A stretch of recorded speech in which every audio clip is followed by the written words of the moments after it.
with the one that's about 20 minutes from the place that I'm currently at over on Fowler Avenue, the University of South Florida. Very interesting competition there. One that head coach Jeff Scott was quoted in the why am I forgetting the name? The Tampa Bay Times. The newspaper that I grew up with was the St. Petersburg Times.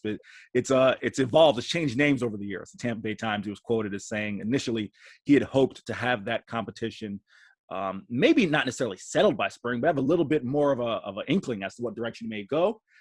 Steve, really quick, before we even get into the guys who are there, how do you feel about that? I think that's something that, maybe us, and I say us, I'm not talking about you. I'm talking about me as a media guy. I want to make sure, Steve, not a media guy. I want to make sure I emphasize that right now.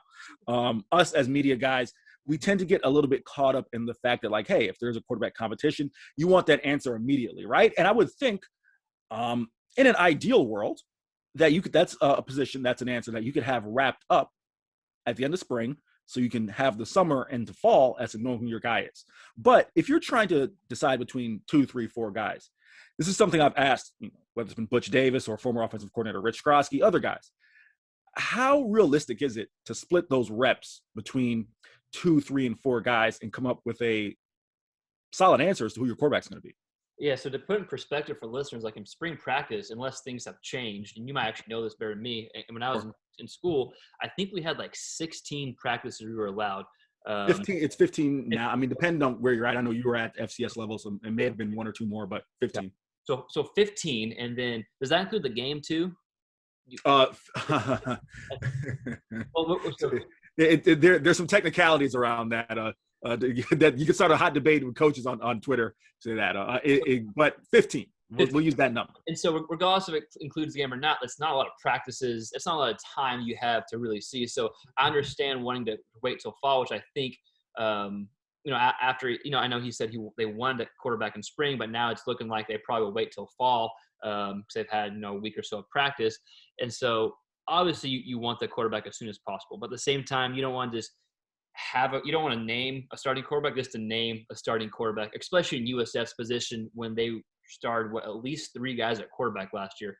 So I think in their case, I think it's wise to wait until fall, and because you got Fortin coming back from injury, and then Jaren Williams, of course, a transfer. So the more reps they can get, the better. Is that kind of what your mindset is as well as it relates to? I think it depends on the program too. I want to say. No, I think that's a fair answer. And in the effort of full transparency, one of the things that I don't want to say I've given Butch Davis a hard time or kind of pushed back, but when there has been quarterback competition, like last year in 2019, one of the things that I've been assertive in asking him is this: what's the strategy surrounding spring? Because there's only so much of fall you can take with multiple guys. Yeah. I know coaches will give you the coach speak and say, hey, we got 3 guys coming in the fall who could be. I don't believe that. Here's why. You can only take, realistically, Steve, and I'll defer to you as our quarterback guy, half of fall, once you get back, to really split the reps between 2 and maybe I'll give you 3 guys, maybe 2, before you have to start prepping 1 for the opening game. Is that fair? 100%. And that's not even including the, your first couple of practices of fall camp, you're without pads, right? You're just in shirts. Right. So you're even more limited in that position. But going to the guys they had, like the most recent article I was able to find, which I think was a Tampa Bay Times as well, said that Jaren Williams and Cade Fortin were splitting first team reps, but they do have 4 ballot options. But I think it's fair to say it's probably a 2-man race between Jaren Williams and Cade Fortin. I think that they're a quarterback. I think if they get some good quarterback play, I think USF could. Well, I think they went 1-7 last year. I think they could potentially. I don't want to say push for a bowl game, but be competitive in more of their games and get up there in that 4 or 5 plus win column. Steve, I'm really glad you said essentially there's going to be 2 guys, right? Because that's just kind of my feeling on it. Just to wrap up that thought I was making previously, is I don't think while okay, sure, you may go into it saying, hey, we have 2 guys or we have 3 guys, and we'll see what happens with the quarterback situation. I think what happens is you have 1 or 2. Right, who you say, this is who we expect to be the leaders in the clubhouse, and then maybe you have 1 who you think, all right, all things go according to plan, this is going to be our guy. Yeah. And then maybe that 3rd person is like, wow, maybe like a Chris Reynolds at Charlotte, where if he totally blows you away and your other options aren't, knocking your socks off, it's like, all right, we may have to give this guy a look. maybe you have a dark horse candidate like that. But I think just in my trying to use common sense here, Yeah. you when you see these races that have 2 and 3 and 4 guys, really it's just 2, in my opinion, because at a certain point, like you said, when you get to fall, you're the opening practice, you're without pads. Then you got to go into installation, and then you got to prep someone for that opening game, right? Which is, hey, this is what you like to run. This is what we're going to run against this defense. I think, Steve, really quick, I know we got a little bit of time, so I'm going to go ahead and kind of go a little bit long on this. A fundamental principle that I think a lot of people should understand, I've gotten this question on Twitter a lot, is when you have quarterbacks who maybe 2 different styles or different types, right? A question I've gotten is, well, you have an entire playbook, so why can't you just shift from X to Y? Steve, can you kind of give a quick breakdown? We don't have to go really long. We can do this during the year. Yeah. Just a quick breakdown. What percentage of your playbook would you say is actually available for installation in a game week? Yeah, man, not a whole bunch. Right. Mean, right? Because like, let's say this team only runs like, let's say quarters. Let's say cover 4 is their base defense, or cover, whatever you want to say, cover 2. Well, that's going to take a good chunk out of the playbook that we're not going to use, because a chunk of the playbook isn't made for cover 2 defense, right? It's made for a cover 3 or a cover 1. So it's going to largely depend on what the defense throws at you. So let's say if quarterback A isn't very good against what this defense throws our way, then that's going to take away another chunk of the playbook, right? So you want to play your quarterback strengths. And I think if we go back to what Cade Fortin and Jared Williams bring, I think they're probably fairly similar quarterbacks. Would you agree that they run a little bit? And so, so I think USF has at least that going in their favor, right? Like they're similar quarterbacks, so it's going to be a similar offense. But I think this is going to be a fun competition just to watch in general. And like you said, do they open up against Alabama? Do you know off the top of your, did I see that right? I don't know this off the top of your head. Off the top of my head, I will get an answer for you there. But yeah, really quick, Steve, I'm glad you answered that. That's one of the things I want to address is that, when you get that question, it's like you kind of want to bring listeners in. I would go back and listen to our James Morgan episode from yesteryear, from the early days of the QB Spotlight podcast, and we'll go ahead and retweet that one out, and just kind of reach it a classic. But James really gave a deep dive into kind of understanding, hey, this is how a game week works, and you're chopping off at least 50% of your playbook. Probably not, probably more than that, to prep for a specific opponent. So that's why you can't just say, hey, you got an entire playbook, go run plays. That's not exactly how that works. But the next quarterback battle that we're going to get into is Southern Miss. New head coach Will Hall coming in from Tulane. Interesting situation there with Trey Lowe. Definitely want to see what happens between he and the kid T. Webb. I definitely want to get your thoughts on it. I mean, from what I've seen coming out of Southern Miss, I think this one genuinely is going to be, hey, new head coach, new system, go out there and impress me. Now I'm going to kind of contradict everything I said as far as coming in and having the idea of one guy, maybe being ahead of the other. So, Steve, what are your thoughts on this? Yeah. So with this, I think it's a 2-man race between Trey Lowe and T. Webb. Sure. Tate Watley isn't coming back. He's not playing the backup the past few years. He got some starts. I think they have one other guy coming in, a scholarship guy, if unless he's already there. But I think it's a 2-man race. And I was able to kind of find some content from Will Hall and just describing the battle. And what he said so far is, and this was a few days ago, is he talked about T. Webb, that he just had his best day and he's starting to learn the urgency of the offense, which I think is something important to remember, because the offense wants to go, go, go. And it's kind of, the RPO scheme, but it has passing kind of structure to that RPO scheme. And what Will Hall said about Trey Lowe is Lowe had an unbelievable week. And so take that for what it's worth, but it sounds like both guys were taking strides. I was able to listen to Trey Lowe a little bit, and he just said he's trying to be consistent. He says he's done a decent job. Sounds like a very humble guy. And another interesting thing with Trey Lowe that is, to me, I found interesting was this is his first year playing spring football, because he's been playing baseball the past few years, like when he was at West Virginia, and then last year with COVID. So he's actually getting his first kind of full off season. But regardless, I think both guys are going to fit the system that Will Hall's bringing. But like you said, it's a clean slate. So if someone has a bad week and someone has a good week, doesn't mean that guy's the starter and that guy's the backup. They have time to improve and time to impress Will Hall.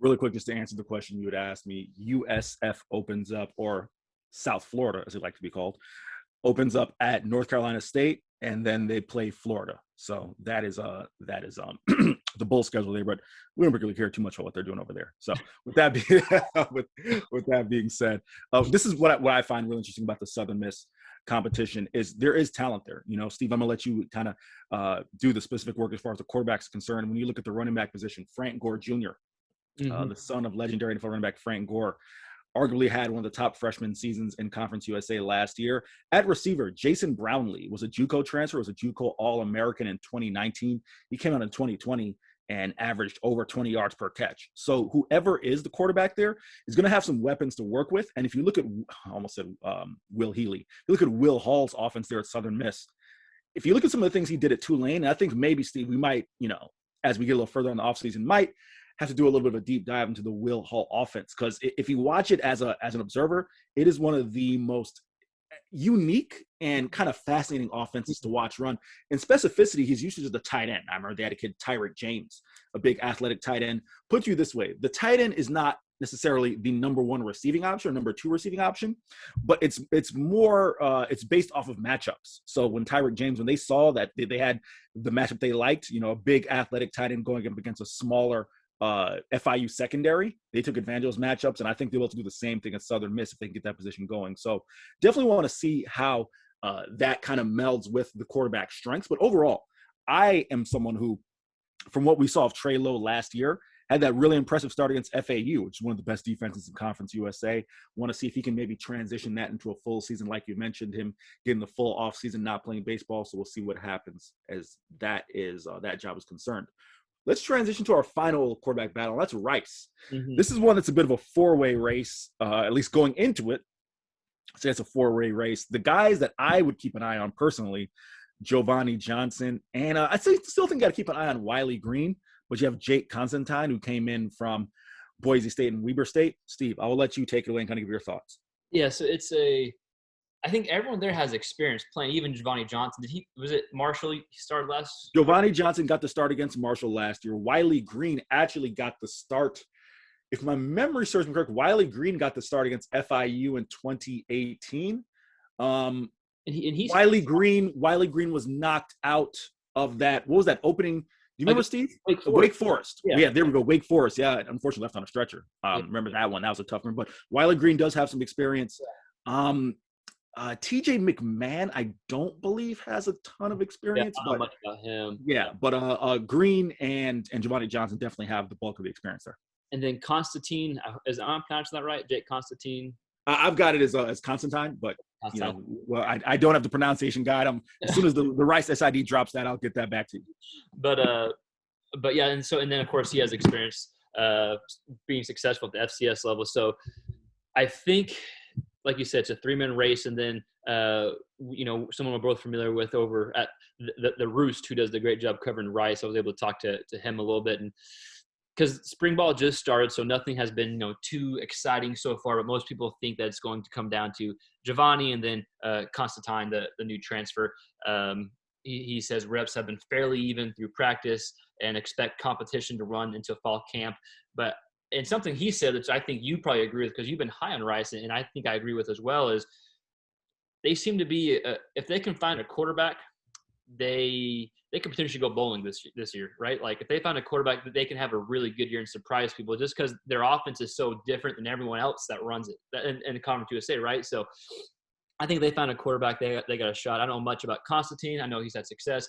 I like Johnson for the simple fact the success he had against Marshall, and that he's kind of a more dual threat guy. It's going to give the defense something else to prepare for. But I think like talking to the guys at the Roost, if they found the quarterback, they can be set for next year. Yeah, shout out to the Roost. I'm going to assume the guy you spoke to was Matt Bartlett, who does a great job at the Roost. Matt's really one of the good guys in Conference USA and all of college football content. If you're interested in Rice and all CUSA content, if it's not Underdog Dynasty, I'd recommend going over to the Roost. Really quick, just some background on Jake Constantine. 2 years at Weber State, started 24 games, so definitely has the edge in terms of starting experience. Threw for 4,400 yards, 33 touchdowns, and 22 interceptions. Not sure how you feel about the interception ratio there. That would be if my someone can go ahead and make fun of me after this. What is that? That is 2-1. You say 44-22? No, 33 and 22. Oh, that's 1.5 to 1. Okay. If hopefully. So listen. I am not a mathematician. So whoever wants to go and make fun of me on Twitter on the back end, have at it. Tag me at @EricCHenry_. Really quick, the 22 interceptions at the FCS level, especially in comparison to the touchdown passes. And Steve, just to give you some context, that's 22 picks on 418 attempts. For comparison's sake, Bailey Zappi probably threw it 400 times at Houston Baptist, didn't have 22 picks. Again, Bailey Zappi is a much better quarterback at the FCS level, but just want to get your quick thoughts on that. Yeah, I think one, without seeing much film, you don't know why they Sure. happened, but still 22 is fairly high. But at the same time, it's a new slate, right? New coaching staff. It's probably a different offense than what he ran at the FCS level, or at least some different concepts or different schemes from that approach. But being the Rice quarterback and how their scheme and style, if their quarterback, even if he doesn't throw many touchdowns, as long as he limits his interceptions, they're going to have a chance to win because they want to kind of chew clock. They want to keep the opposing offense off the field and play good defense and just kind of, run you down. So I think whoever plays the quarterback position, you want to limit those turnovers. And that goes without say, but especially the Rice as the Rice offense is right now. And so that's something that you would that I'm sure is on his mind and sure is on the coaching staff's mind. Hey, we got to limit these turnovers, regardless if it was your fault or not. We got to make sure that these 22 interceptions, or if you want to break it up to 11-11, just if you want to make it kind of half and half, that doesn't carry over to the Rice offense. Steve, really quick, can you kind of give us a little bit, the listeners at home, a little bit of introduction or just a little bit of context on the Rice offense? It's one that is unique. Mike Bloomgren's kind of brought what he calls intellectual brutality, which is one of the best taglines for just an overall phrase of how you want to run your program, right? Got to love that, especially with the smart folks over there at Rice and what they're kind of doing, what they're trying to do over there. And really quick, I said Zappi to kind of get a comparison to FCS. 2019 threw 560 passes and threw 15 interceptions. That's just comparison's sake, but again, totally different offensive scheme. What they're doing there. But yeah, can you kind of give the listeners at home just a little bit of background on what they're doing, or more specifically, how they're different from really a lot of college football in 2021? Right. So most college football, they're going to spread you out. They're going to be in 10 or maybe 11 personnel, right? But most of the time they're going to be in 10 personnel, meaning, you got one running back, no tight ends, 4 guys split out. 11 personnel, meaning we got one running back, 1 tight end, 3 guys split out. Rice is going to be more, they're going to have more two tight ends. So 12 personnel, 22 personnel, they're going to have a running back and a fullback, and they're going to try to establish the run game, not necessarily trying to break long runs necessarily, although of course they'll take that. But they want to chew the clock, and they kind of want to pound you and wear you down over the game and kind of let their running game set up their passing game, get some play action stuff. And you'll see them getting shotgun still as well. I'm not saying they won't do that. But as far as personnel goes, probably their biggest difference from what other offenses are running, they're going to have 22 personnel. They're going to have 12 personnel, more tight ends, more fullbacks involved. Would you say it's pretty fair to say? Someone who Absolutely. Watches, yeah. So I think that's the biggest difference is their personnel, and based off their personnel, kind of changes the scheme they have compared to what you'll see at most colleges in this day and age. Absolutely. That is what I would say is an accurate assessment. Love the way they run the football, but don't take the fact that they're lining up in 12 personnel or 22 personnel as if they cannot throw the football as well. They've been blessed with really talented receivers, guys like Austin Trammell, Brad Rosner, who have, quite frankly, if the quarterback play had been a little more stable since Mike Bloomgren's arrival in 2018, I get the years a little mixed up there. David Bailiff prior to him, those are guys who would have gone over the 1,000-yard mark. So yep. Definitely got to say that, they manage, while they're looking to, maybe go away from the quote-unquote spread, they still have an effective passing game. So don't take it as if they cannot pass the football. But with that being said, we want to thank you for listening to the QB Spotlight podcast. As always, you can find us on Twitter. You can find Steve on Twitter at Steven, Steven, Hamner, Hamner. You can find me on Twitter at EricCHenry _. Find the podcast on Twitter at QB Spotlight. Search us on YouTube, QB Spotlight, because you see Steve's breakdowns there. Really quick, the only way we can help this podcast grow is through your review. So if you are leaving a review, or if you find us on either Podbean or iTunes, feel free to leave us a review, and we welcome all feedback. What do you guys want to hear? Is it, more quarterback talk? Is it, more quarterback competitions? Is it transfer portal? Do you want us to get a little more into X's and O's? Steve is our quarterback guru. He is able to handle all of those things. So please feel free to drop us a DM. We welcome and can handle all feedback, positive, negative, or otherwise. Thank you for listening. Happy football watching. Stay safe. The next time we'll be recording, hopefully you will be finishing up enjoying your safe and sound St. Patty's Day holiday and tradition. Thank you for listening, everybody.